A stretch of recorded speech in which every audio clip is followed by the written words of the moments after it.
Waalaikumsalam warahmatullahi wabarakatuh. Ya Rabbi bil Mustafa balligh maqasidana واغفر لنا ما مضى يا واسع الكرم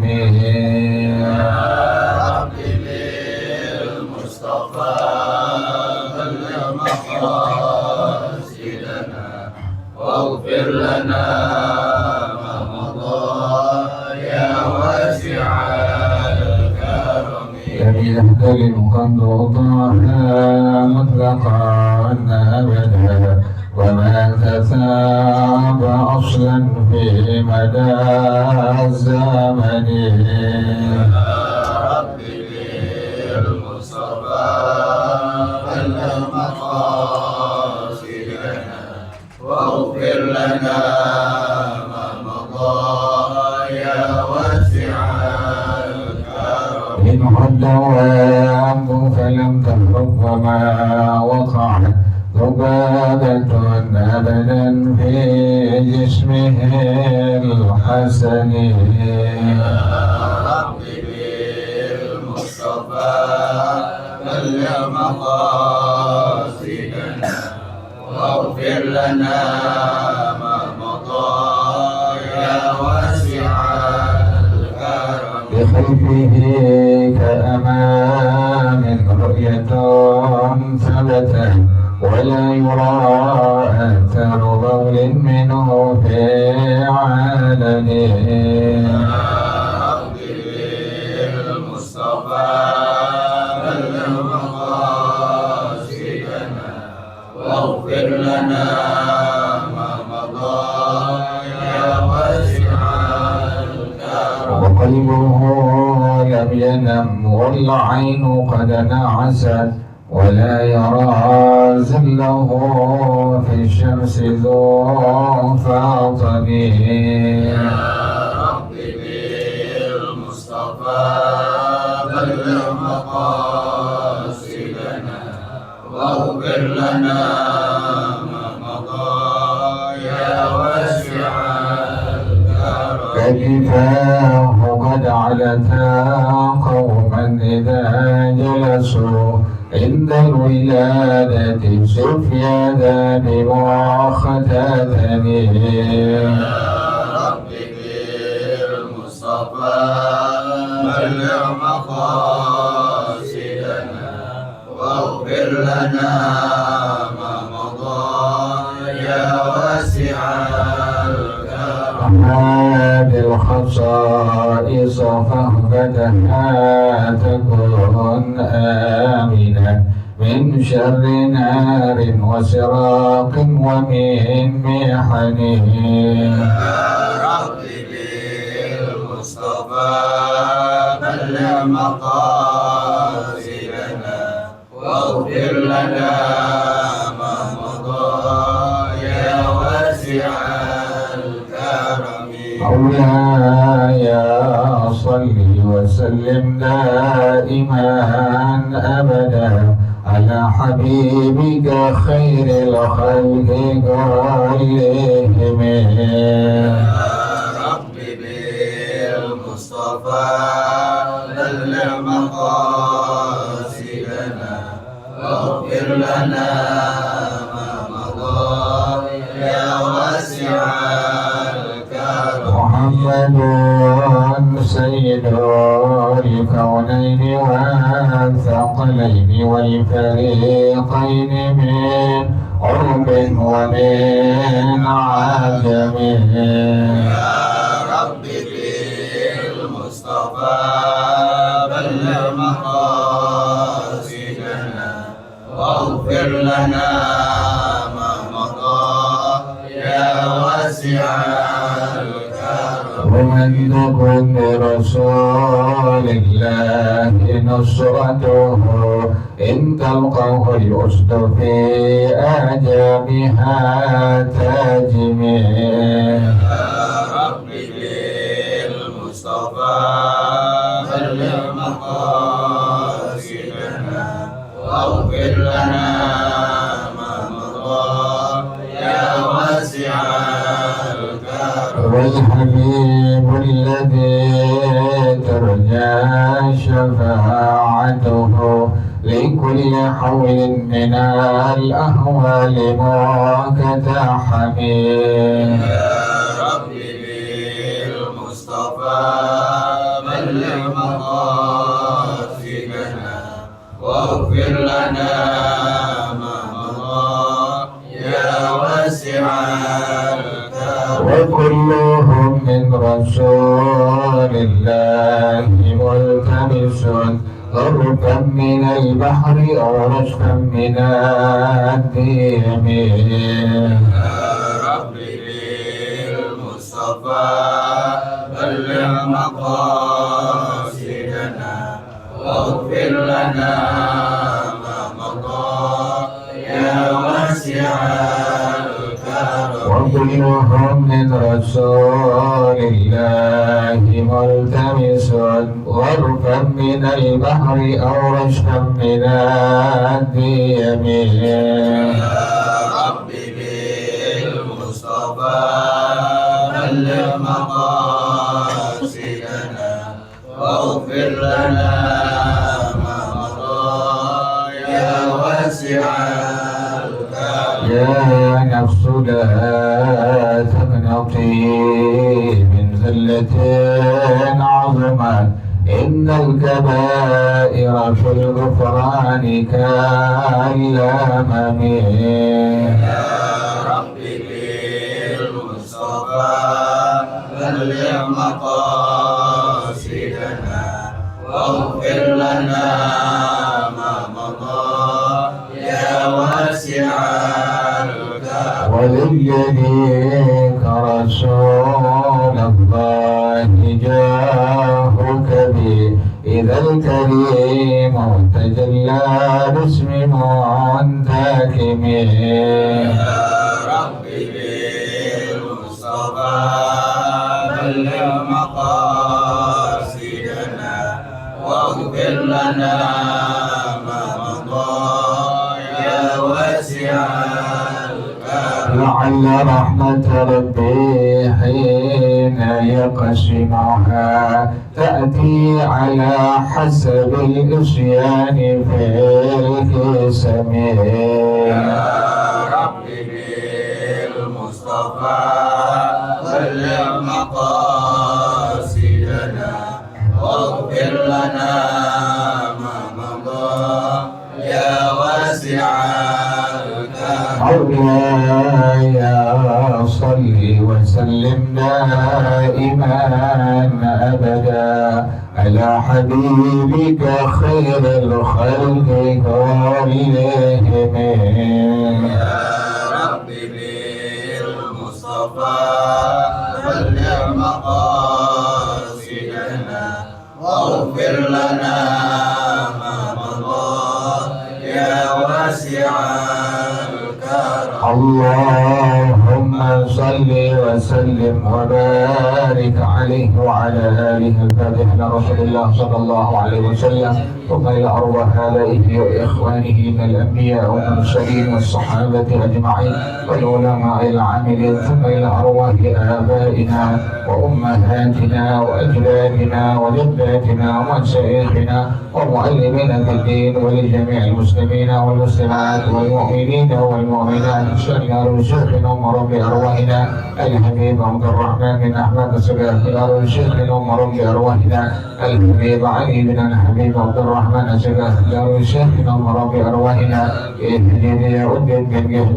الخير وإلى روم وإلى هذا الكتاب أشياء أحمد شهاب السلام على قلوبه وغسوله تم وقرائهم أن الله يتغشاهم بالرحمة والمغفرة أن الله يغفر لهم ويرحمهم ويعلي درجاتهم في الجنة ويعيد علينا من بركاتهم وأسرارهم وأنوارهم وعلومهم ونفحاتهم وكراماتهم وإمدادهم في الدين والدنيا والآخرة. الفاتحة على هذه النية وعلى كل نية صالحة جالبة لكل خير دافعة لكل شر وإلى حضرة النبي محمد صلى الله عليه وآله وصحبه وسلم. الفاتحة. أعوذ بالله من الشيطان الرجيم. بسم الله الرحمن الرحيم. الحمد لله رب العالمين الرحمن الرحيم مالك يوم الدين. إياك نعبد وإياك نستعين. اهدنا الصراط المستقيم صراط الذين أنعمت عليهم غير المغضوب عليهم ولا الضالين. آمين. اللهم صل وسلم على سيدنا محمد الفاتح لما أغلق الخاتم لما سبق الناصر الحق بالحق والهادي إلى صراطك المستقيم وعلى آله وصحبه حق قدره ومقداره العظيم. اللهم أخرجنا من ظلمات الوهم وأكرمنا بنور الفهم وافتح علينا بمعرفة العلم وحسن أخلاقنا بالحلم وسهل لنا أبواب فضلك وانشر علينا من خزائن رحمتك يا أرحم الراحمين. بسم الله الرحمن الرحيم. الحكاية الستون بعد المئة.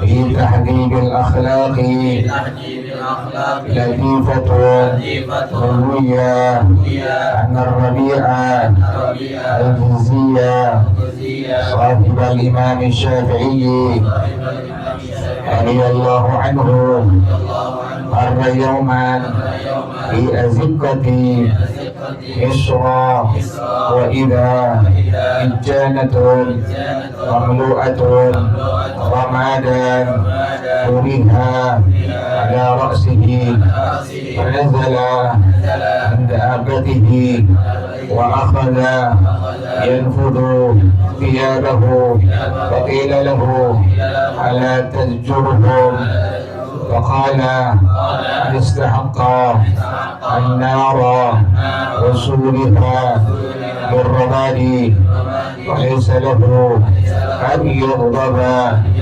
مات سنة 250 والله أعلم بالصواب. بسم الله الرحمن الرحيم. الحمد لله رب العالمين والصلاة والسلام على أشرف الأنبياء والمرسلين وعلى آله وصحبه أجمعين. قال الشيخ الإمام والمؤلف رحمه الله وعلى من نفع به بركات علومه وبقرب الدارين آمين. قال رضي الله تعالى عنه. بسم الله الرحمن الرحيم. الحكاية الستون بعد المئة في تهذيب الأخلاق.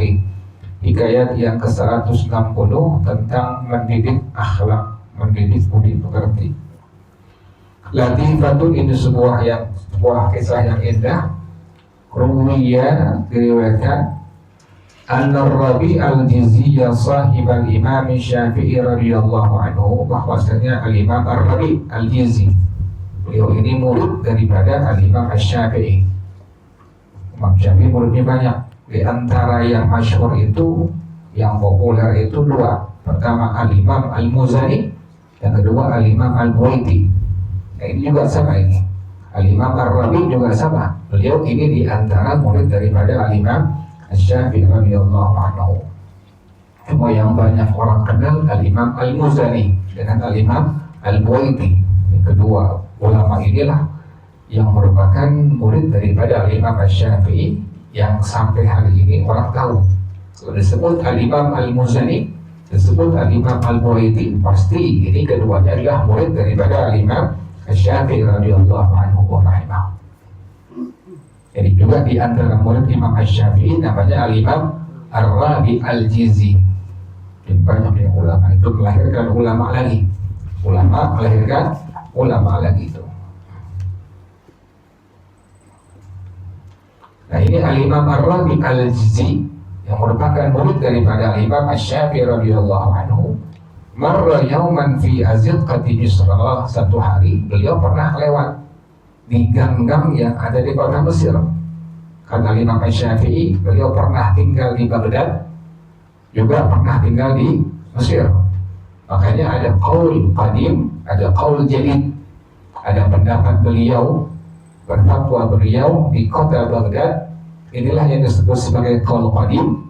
Juga ada pendapat beliau, fatwa beliau yang ada di kota Mesir, inilah yang disebut sebagai qaul jadid, yang dipakai kebanyakan oleh kita selaku orang Indonesia yang bermadhab kepada madhab Al-Imam Asy-Syafi'i, kebanyakan qaul jadid daripada Al-Imam Asy-Syafi'i. Jadi beliau bernama dari Al-Imam Ar-Rabi Al-Jizi, pernah melewati satu hari gang-gang yang ada di kota Mesir. Wa idza ijanatun mamlu'atun ramadan turiha ala ra'sihi, tiba-tiba ada satu wadah yang penuh dengan abu. Ini wadah turiha ala ra'sihi, ditumpukin di atas kepalanya. Ini seorang ulama ini. Ulama lagi lewat di gang-gang kota Mesir, tahu-tahu ada orang yang numpukin di kepalanya tadi ada abu, dituangin di kepalanya tuh, ditaruhin di kepala Al-Imam Ar-Rabi.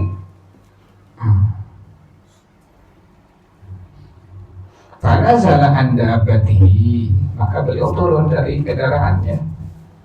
Wa akhadha yanfudu thiyabahu, dan beliau mulai itu mengibas-ibaskan baju beliau yang kena abu tadi. Karena abu semua tuh dari atas diapain?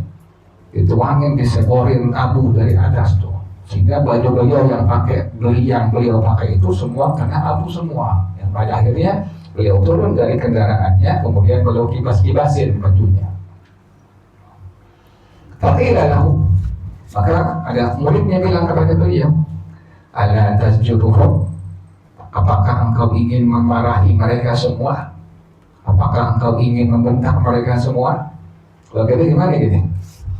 Kalau gitu marahnya namanya saya Imam Ar-Rabi, kata muridnya, Tuan Guru, apakah engkau akan membentak mereka, akan marahi mereka?